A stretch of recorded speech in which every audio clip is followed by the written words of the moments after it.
You are Locked On Lakers, your daily Los Angeles Lakers podcast. Part of the Locked On Podcast Network, your team every day.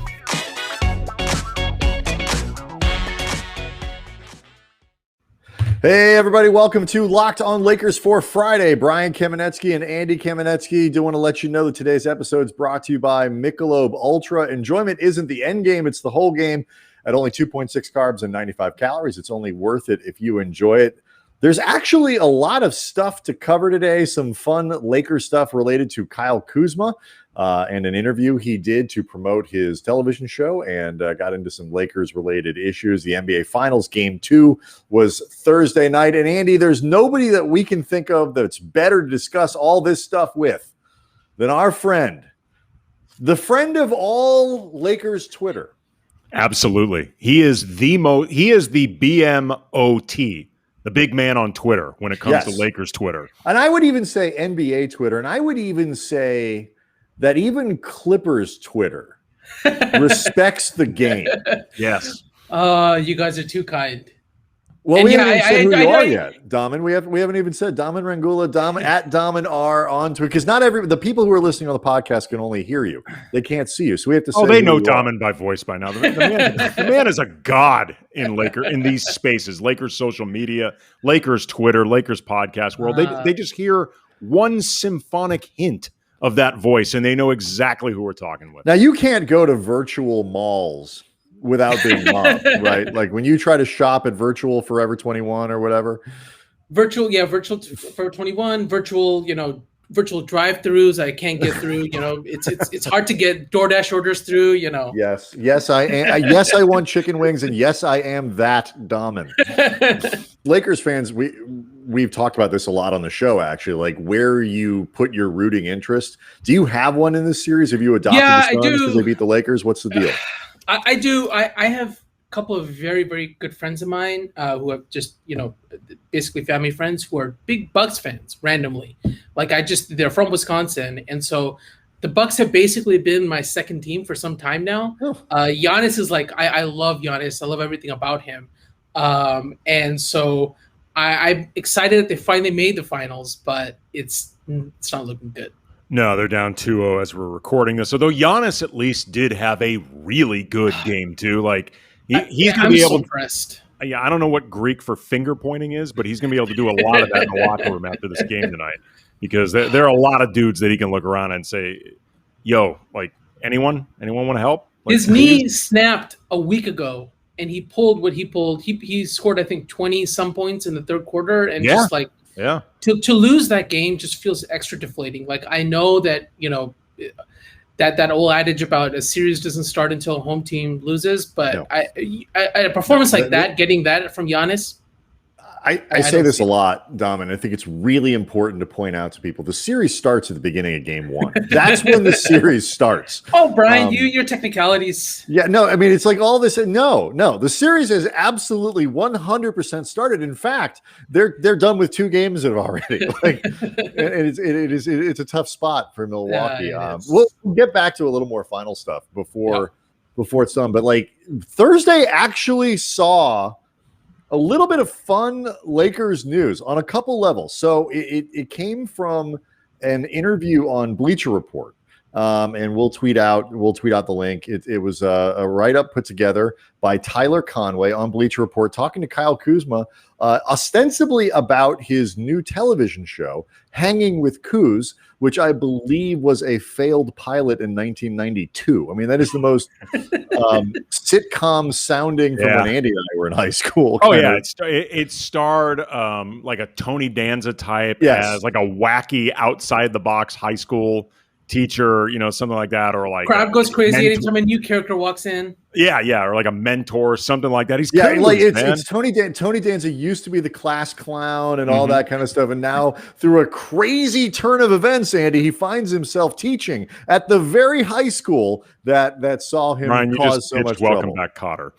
That is literally the plot of Welcome Back, Kotter. That is true. That was an excellent television show. But yeah, so hanging with Kuz, Daman, are you in possession of an LG OLED television? Because that is the only place you can watch this show. I can't think of a better reason to buy an LG OLED television than to watch that show.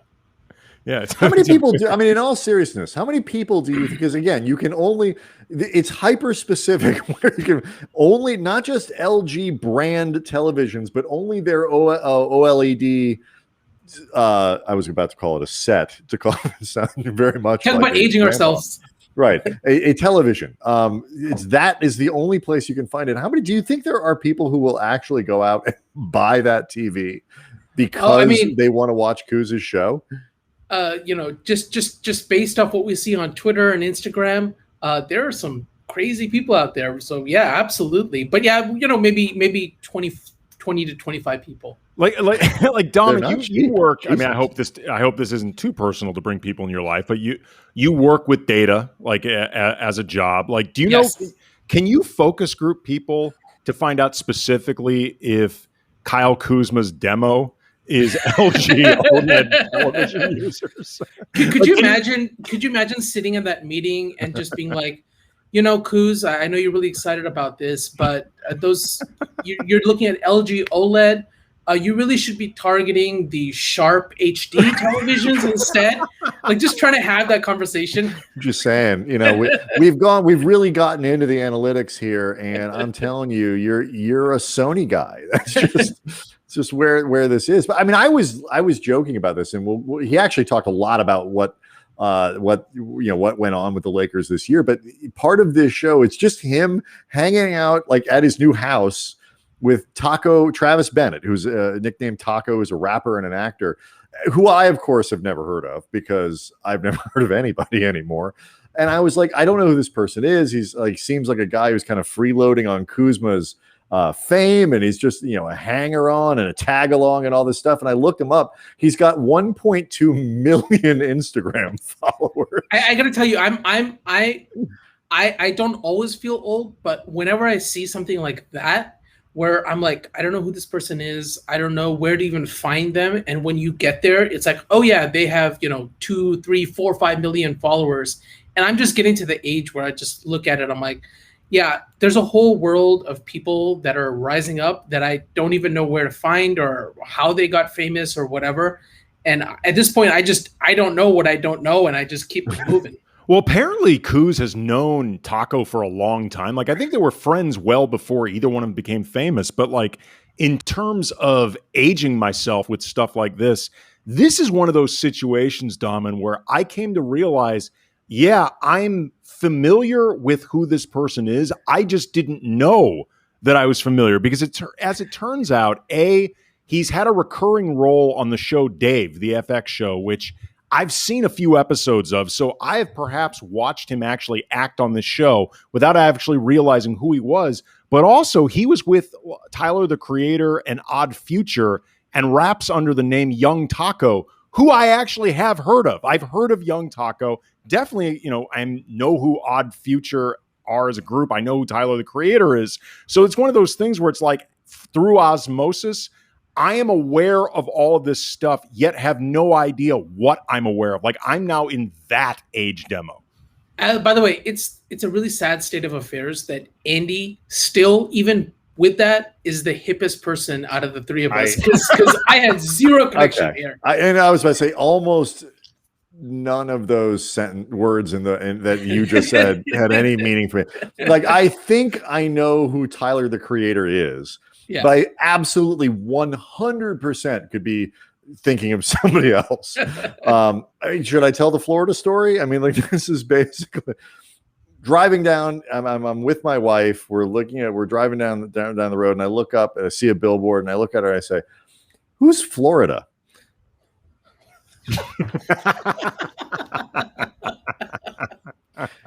And in fairness, good question. The hyphen between the O and the R was very small. It was very small. Flo Rida. As it turned out, it was who I had heard of, but I had never seen written down. It was only probably about a year and a half ago that I learned that The Weeknd is a person. It's not a people. It's a person. It's not a band. It's a person. Did you know that? It's a person. I'm one of those people that every time I see it, I have to tell people like, "Hey, you misspelled that," and they're like, "No." It's also I was about to say it's also so you know the weekend. It's not just for your own. All right, so Kuz had some really interesting things to say about the Lakers, about Lakers team chemistry. It is not up to par compared to the chemistry he has with Taco on his new Hanging with Kuz show that you can find on LG OLED televisions. And that's something the Lakers need to fix. That's one of the things that we'll talk about. We'll do that next. Locked On Lakers brought to you by BetOnline. BetOnline, the fastest, easiest way to bet on all your sports action. Baseball season's in full swing. You can bet on all the action at BetOnline. I hope you bet on a pitcher hitting a grand slam in his first MLB at bat. You'd have made a ton of money. This week, sports action on the go. As always, get the latest odds, info on your sporting needs, including MLB, NBA, UFC, MMA. I just learned, Brian, Daman, Stanley Cup started, much less ended. Ended. Yeah, it's over. Don't bet on that now. If somebody's trying to take bets for Game 6, they're just stealing your money. Don't let them do that. So before the next pitch, head over to BetOnline on your laptop, your mobile device. Check out all the great sporting news, sign-up bonuses, contest information. Don't sit on the sidelines anymore. This is your chance to get into the game as teams are in the playoffs. Head to the website, go to your mobile device, sign up today, receive your 50% welcome bonus on your first deposit using the promo code LOCKEDON. BetOnline, your online sportsbook experts. So during the break, I looked it up just to see if I was confused about who Tyler, the Creator, is, or if I knew. And it turns out that I did not know. But also, this is cool. You were thinking of Tyler Johnson? I don't know who I was thinking of. I might have been thinking of Tyus Edney. I have no idea. But Andy, this is exciting. We and Tyler, the Creator, combined have 3.45 million YouTube subscribers. It's exciting. Oh, nice. I'm not going to let people know how that breaks down. But he is a very popular man who I should probably know and don't. All right. So, Kuz, there was a lot in this interview that was pretty interesting. He talked about chemistry. He talked about his role. And he talked about what he thinks he's capable of. All three interesting components. Where do you guys want to start? You want to start on the chemistry thing? You know what? Let's start with Kuz himself, because I think when we talk about the overall chemistry, we can lead into what we think the Lakers should be thinking about. Works for me. Big picture.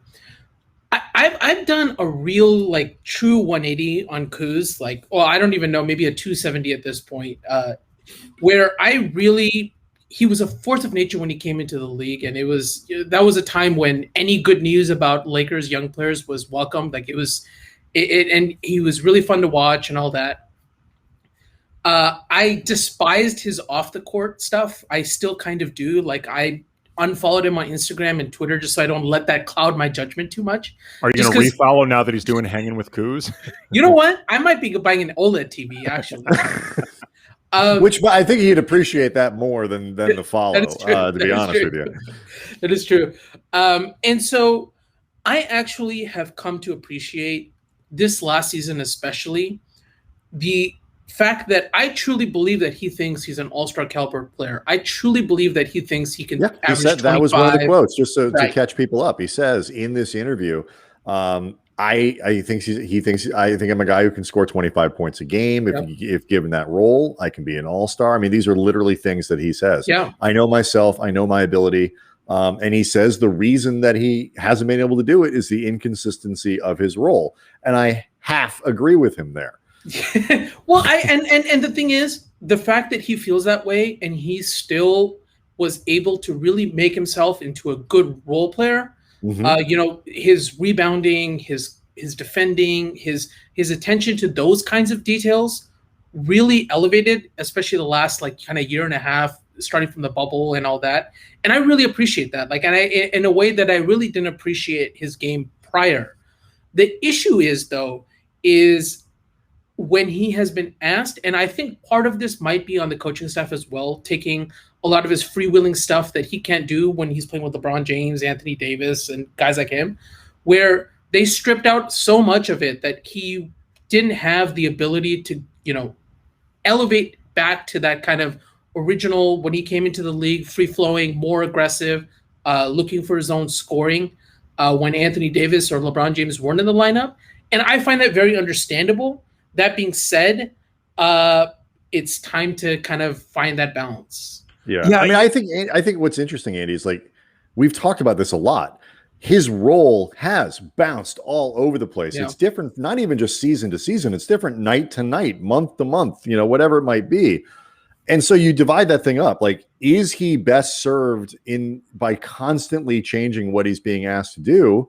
Maybe, maybe not. And is he a guy who can score 25 points a game and be an all-star? I think the answer to the latter one is no, certainly not on a good team. Yeah. But the answer to the former is, absolutely it has an impact how much his role changes. Yeah, I mean, it's to some degree, Kuzma being asked to do different things, I think has been beneficial just in the sense that it's forced him to grow his game. Like Daman was saying earlier, and Kuzma, to his credit, in talking about his defense having improved, acknowledged when he was a rookie, he was god-awful. He described himself as a stop sign in his article defensively. Right, and because nobody actually stops. Right. It was a rolling stop. It was like literally, it was the California stop that everybody does with one of those stops. Which, by the way, do not do that in Culver City. I just got sent a ticket for that. Do not do that. They will get you.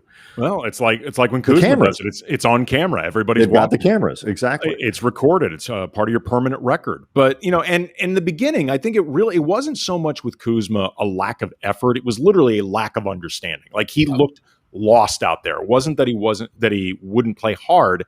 And I think with a lot of stuff with Kuz, because he's a smart guy, we've been around him enough to know that a lot of stuff that if you show him ways to greater understand what he's supposed to be doing, he'll pick up on it.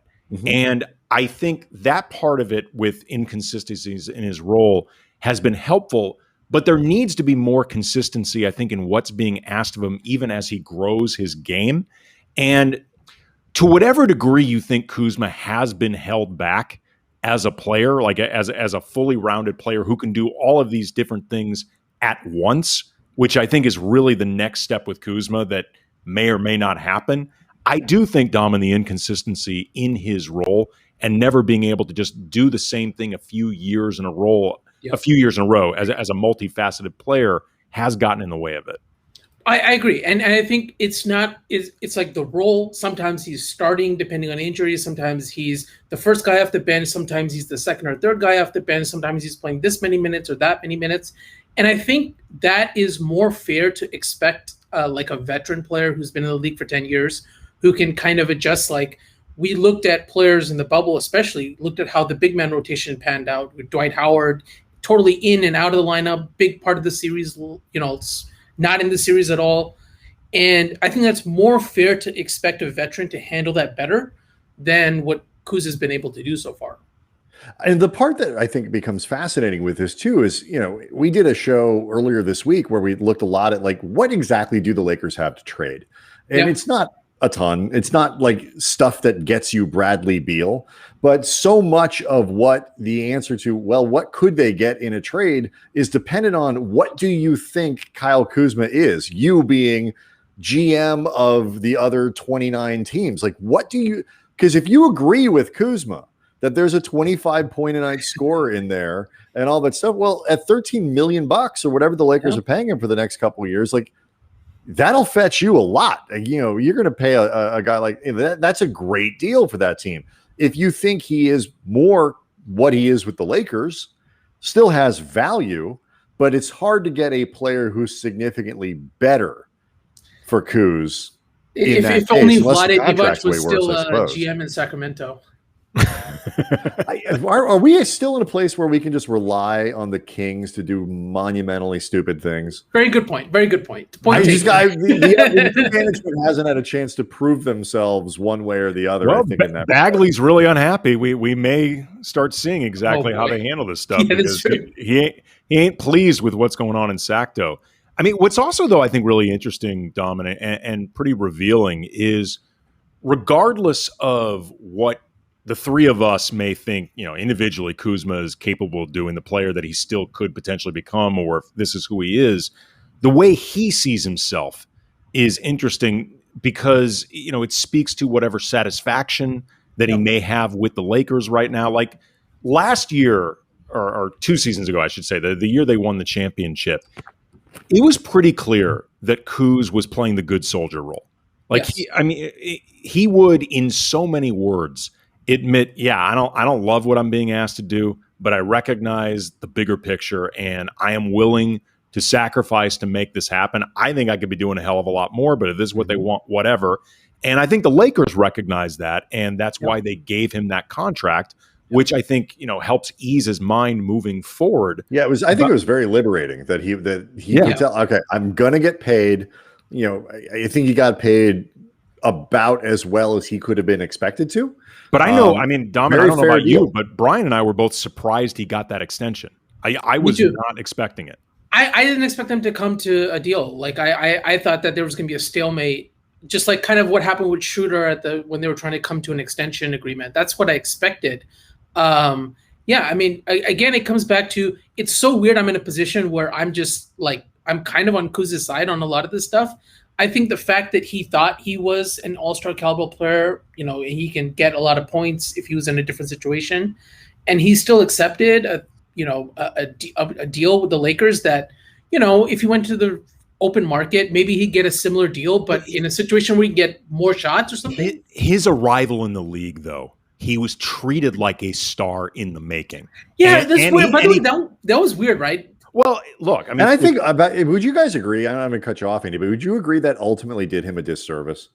In some ways, yes, because I think it raised some expectations that I don't know were realistic either in terms of what his ceiling is or what his role would ultimately be on a team with championship aspirations, as opposed to, a fun group of young players that I did think actually had a lot of potential if they had been truly, sincerely developed together. But somebody has to be the leading scorer on those teams. And Kuzma's as good a guy as any to do that. And I do think it took a while before other teams really started taking him seriously and really scouting him. But it did him a service in the sense that it raised his profile. Like, he doesn't have famous. He doesn't have hanging with Kuz. Nope. He doesn't have. Well, maybe he does, but it's on like one of those. It's one of those off-brand TVs they sell at the end TCL. of something made in. But he doesn't have some of the sponsorships he's at. He doesn't have like the endless drip. Like he's getting a lot of these clothes for free. Like there's a lot that and Kuz. I think without it truly becoming a ridiculous ego thing, I think Kuz is really comfortable in that role of spectacle, like star spectacle. Without it, I think becoming so distracting that you watch him going like, dude, like seriously. Well, and last thing on this, because I want to get to the some of the broader team chemistry stuff too before we're done here. But like I will say this: I think he is one of the rare guys who can do the sort of flashy off the court stuff, the really genuine look at me, dye my hair blonde, all that stuff, really lean into that fun stuff that goes while also taking the basketball really seriously. When he says, I want to be an all-star, I want to get better. It took a couple seconds. I think like you kind of alluded to this, Daman, earlier, like it takes he means it. Like he actually is putting in the work. He is trying to get better defensively and all that stuff. So I have a lot of respect for him in that regard. By all accounts, he doesn't seem to be a locker room distraction. No, which is a player of his profile. Like, he doesn't take himself that seriously. Absolutely, and I think that's when he wears a mesh shirt to a game, he knows he's going to get crap for it. Like that's part of the deal. As opposed to no shirt at all. When Andy wears a mesh shirt, he is doing it very seriously and does not like when people tease him about it. Let me tell you. I will appreciate you changing, by the way. Let me tell you something. You want to get a talking to by the Lakers PR staff? You show up to a game wearing a mesh shirt. I learned that the hard way all 3 times. It's you and Kuz. Someone's got to go home and change, and it was pretty embarrassing. All right, let's get into some of the other stuff he said about the construction of the team, because this was interesting and also highly relevant for what the Lakers are going to be looking at next year, and we will do that next. But first, Daman, you don't seem like the kind of guy who puts up with foul tasting, hard to chew protein bars, are you? Absolutely not. All right. Well, have I got a message for you? Because Locked On Lakers is brought to you by Built Bar. If you're like great me, yes and right there. That was excellent. If you're like me, Daman, and I'm sure you hope to be, I'm very aspirational for most people.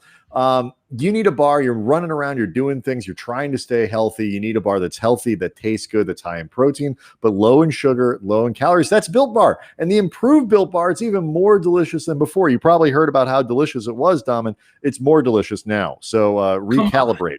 18 flavors, including caramel brownie, cookies and cream, cherry barcia.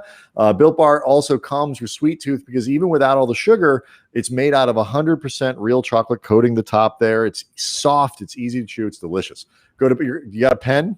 Actually, you know what? It's fine. Down. You can just replay the episode. You can don't lose your focus. Go to BuiltBar.com. Use the promo code LOCKED15. What's that promo code? Locked15. Very good. And get 15% off your next order. Use the promo code LOCKED15, 15% off at BuiltBar.com. I'm buying some right now. Please. Excellent. Yes, well done. All right. So among the other things that Kuz talked about, in addition to his own things, were, he was asked about the Suns and how surprising he thought it was that the Suns ended up in the finals. And as it's turning out, the answer should be not really, because they're just really good. Yep. But one of the things that Kuz focused on was their chemistry. Quote, I saw them as a potential finals team just off their chemistry. Last year with us, we had an unbelievable chemistry and everybody kind of gelled and knew their role and had fun doing it, had fun playing with each other. I noticed playing them that same type of feel. It goes on communication, smiling, having fun. Usually when you have a team connected like that, you win big. The implication there is not just that Phoenix is very well connected. It's that the Lakers weren't as well connected this year as they were the year before. Some of that can be blamed on injuries. The whole thing was just super disjointed. And, when you're COVID not restrictions, together, all that stuff, all of it. But some of it it didn't work quite as well. In hindsight, Andy and I were super supportive of all the moves they made in the offseason. I thought they had a great offseason. And who knows, if Davis doesn't get hurt, I still think they're playing. But that said, looking back on it, do you think what Rob Pelinka did, kind of reshaping this team coming off a title, was a bad idea? No, I don't think so. I think if you look at the other teams who were in the bubble, late in the bubble, like everybody had similar challenges. There's a physical burnout, there was a mental burnout, and I think for a title team to get a player like Dennis Schroeder was a no-brainer. Like I'm not the biggest Dennis Schroeder fan. He drove me nuts a lot of the year. But I still stand by that transaction. That's a kind of risk you have to take to kind of shake things up, to take some responsibility away from LeBron James in terms of playmaking, a younger, healthy, kind of, energetic body like Shooter. I totally stand by it. And I think that, he's become a scapegoat. I think that the biggest issue that I have with the way the season panned out was the Andre Drummond situation. Not him as a player. I don't think that he is to blame for any of the way the season turned out. But I think that they strayed a little bit away from who they were to get him. And I think that kind of sealed the fate on the season, where he was sort of the goat of scapegoats, Andy. Like he became an avatar. He really was for amazing, he was the avatar for out. Everything you don't like about how the Lakers season is going. Yeah. And the thing is, it's not about him as a person. It's not about him as a player. It's about the fact that the Lakers went from last year to where everybody had to, know the role. Everybody. You'd be benched if you were not the right matchup, if next man up kind of mentality. I go back to Dwight Howard a lot because it was like, it's a perfect encapsulation of what that team was about. It's like, okay, hey, Dwight, you're DNB-CD all series. And then now we're playing Denver. You're a starter and you're going to be super important. And now you're back to DNP-CDs the next round. Like that was what the team was about. Whether they felt desperate because of the health situation and so they promised Andre Drummond things, I think that it kind of broke the fabric of the team in such a way where it didn't matter how well Andre Drummond performed. It didn't matter how good of a locker room presence he was. I think once you break that on a team that's already kind of mentally kind of burned out and physically kind of burned out, I think you start going in separate directions. And I think that was the biggest flaw of this team. Not Andre Drummond himself, but what he represented. So, but Andy, along those lines, like part of what made Dwight so malleable last year was like, it's like, okay, dude, either come to our team for basically the price we're willing to pay you, or you're probably out of the league. There's no probably. Had DeMarcus Cousins not have gotten hurt, Dwight likely is out of the league because the Lakers were the only team. Right. At least until halfway through. So maybe somebody picks him up, but like nobody was banging down the guy's door. No. So after his contract wasn't even guaranteed in the beginning. It wasn't. It's crazy. So my thing that I always tell people when they ask about it is like, what worked last year and the context of last year wasn't repeatable this year. Dwight wasn't going to be the same guy this year as he was last year. And he made you know that pretty who learned clear. that? Philly. Yes. He didn't play well in the playoffs at all. Like he actually became a problem for Philly as they were trying to get to the finals this year. Do it. Daman, today on the road to the finals, our NBA playoffs coverage brought to you by Michelob Ultra. It's only worth it if you enjoy it. And 2.6 carbs, 95 calories. We can all enjoy the games a little more this season. Yeah, and you know what? That goes really well because those are low calorie and those Built bars are low calorie. You put one on one side, one on the other. You got yourself a snack right there. This is basically a lifestyle podcast when it really comes down to it. But do you blame Dwight or do you blame Melbourne Kid Gilchrist? I mean, look, there's you were in excellent form that day. The ones that you had about Rudy Gobert, oh my Lord, like you will never be allowed to vacation or even just travel, even a layover in France. Like you're out, Dom. And some of the slander you had on Twitter with the nicknames you had for Rudy Gobert. It's an appreciation for their cuisine. That is true. You Baguette Biombo.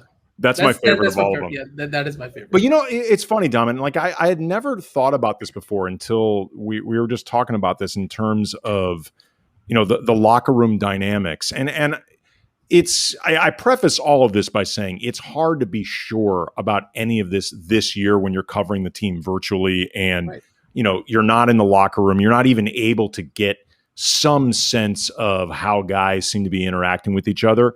But this year, the Lakers' two biggest acquisitions, like the two biggest new faces on the team with Schroeder and Montrezl Harrell, were both in contract years of sorts. You know, with Schroeder entering one and Montrezl Harrell for at least having the ability to make it a contract year because he's got a player option. Those are both pretty high-profile guys in the prime of their careers.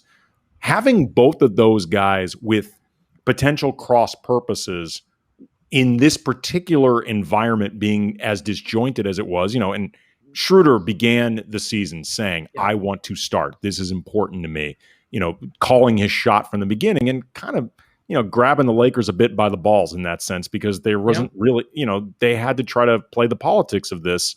And then Montrezl Harrell, you know, he always played really hard, but it was pretty clear he was often unhappy with his role too.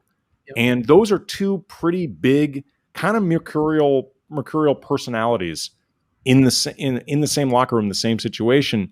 Maybe that's something the team can learn from when they start thinking about this offseason. It's a great point. I think that their framing is perfect because an acquisition I had in mind of the kind of thing the Lakers could look at is the Clippers acquisition of when they signed Nicholas Batum, similar to a Dwight Howard situation. Batum was kind of on his way out of the league as well. And he fit in really well in the Clippers. He was a utility guy. He didn't demand shots. He didn't demand a big role or whatever. He just fit into what they were doing. And that's a similar situation that Dwight Howard was in. And maybe that is the right direction where you're not chasing talent, where Anthony Davis and LeBron James will get you pretty far.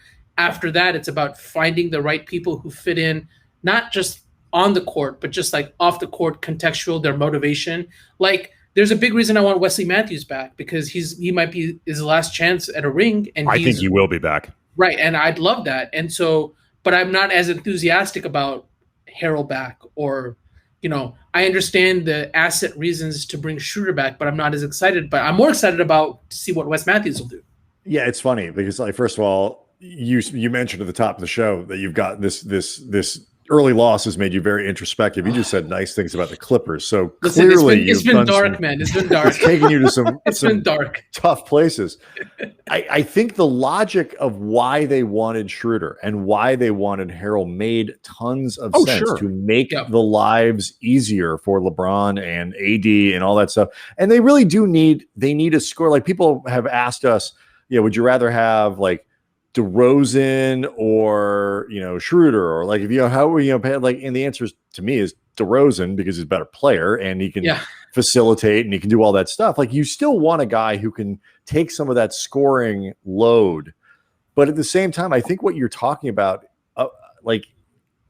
they might have chased talent too much. Like you're not recognizing both.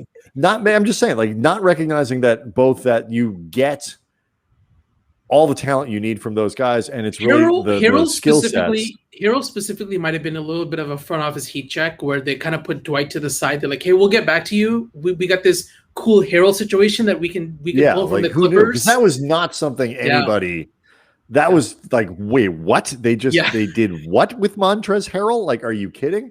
And because the flip side of that is the talent upgrade that you get there.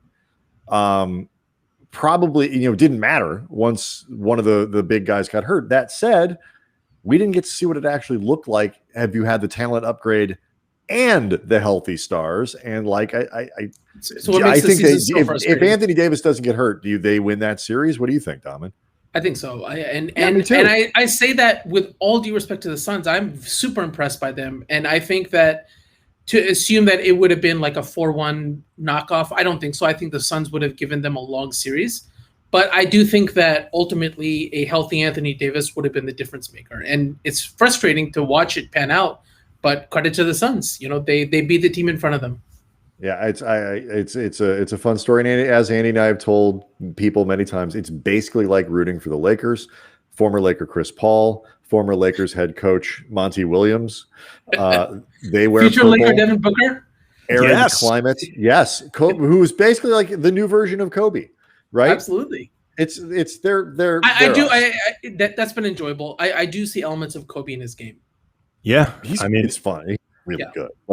I'm just excited that he's playing well, that CP is playing well, that Giannis is playing well. As Andy pointed out, the level of stupid. If either Giannis had not played well, or even worse, the Bucks win without Giannis playing. Oh my God, the stupid would have been off the effing charts. As a Giannis stan, that would have driven me crazy. Speaking of which, early promo next week. Miran Fader. Yes. I'm excited for her book. I've read the first, I don't know, 25, 30, 40 pages. It is disgustingly good. It's really, truly obnoxious how she constantly does excellent work while being really friendly and kind. I'm not happy for her. It's infuriating. Yeah, she's like 16 years old. Like, she's out of high school. She graduated high school when she was like 10. Graduated college when she was like 11, and like a full-time working at, I wouldn't say adult, because again, she's young enough. It feels like she's a teenager, yet she's been established in this world so well. It's disgusting. But again, talented, well-adjusted people are my enemy. Right. But I really wish she was a horrendous person. Well, she's not. Sucking up to her though, because one day we're going to need to go to her for a job. Oh yes. Or at the very least, can we live in your house? Yes. We don't need money, just a shelter. Because she's going to make a boatload of cash in this writing thing, because she's really, really good. She's excellent. So that's next week. We're also going to be beginning some draft previews. Andy and I are not big college basketball guys, but we found the people who are. So anybody who's connected to the Lakers in a mock draft, we're going to bring those people onto the show to have scouting reports and all that kind of stuff. So you'll get ready for that. We'll have free agency previews. Those are NBA players. Andy and I do know them. So much stuff. Again, reminder, sign up for the Locked On Lakers YouTube channel. Get all kinds of extras going into the draft and into free agency. Daman Rangoola at Daman R. Thank you. Claps we went all around. long today. I don't even think David Locke's going to yell at us for going long, because you are such an esteemed guest. Thank you guys. No, it's always fun. The season's about to wrap up, but I'm excited. I'm excited for your draft coverage. Let's end on a positive. Thank you. I appreciate that. Awesome. All right. We will see everybody Monday. Mirren is what? We're talking to Mirren on Wednesday next week, I think, or Tuesday. We'll clarify before we let you know. But that'll be next week. And we'll see everybody. Have a great weekend.